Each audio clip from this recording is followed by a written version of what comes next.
वर्ध्यातील बाजारपेठेवर ओल्या दुष्काळाचा परिणाम झालाय। शेतकरी शेतमजुरांनी दिवाळीच्या खरेदीकडे पाठ फिरवली आहे।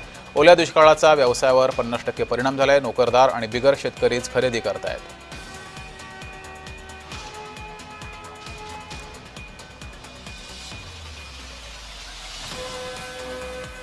शेतकऱ्यांकडे येणारा पैसा थांबलेला आहे, त्यामुळे शेतकरी हे खरेदी करताना दिसत नाहीयेत।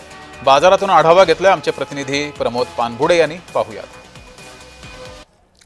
सध्या शेतकऱ्यांचा सण म्हणजे दिवाळी आणि दिवाळी मोठ्या थाटामाटात साजरी करावी असा उद्देश प्रत्येक नागरिकांचा असतो, परंतु यावेळेस अतिवृष्टीमुळे शेतकऱ्यांचा तोंडचा घास हिरावला आणि दिवाळी यावेळेस शेतकऱ्यांची पूर्ण होते की नाही हे चित्र सध्या आपल्या वर्धा शहरातलं जे मुख्य बाजारपेठ आहे त्यावरून आपण दृश्य दाखवू शकतो की दरवर्षी ही बाजारपेठ या दिवशी मोठी सजलेली राहते आणि खूप भरगच्च अशी गर्दी राहते।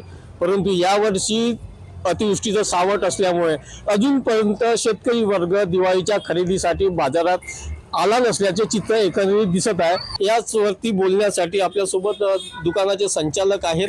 भाऊ, दरवर्षी गर्दी राहत होती, यावर्षी काय सांगा?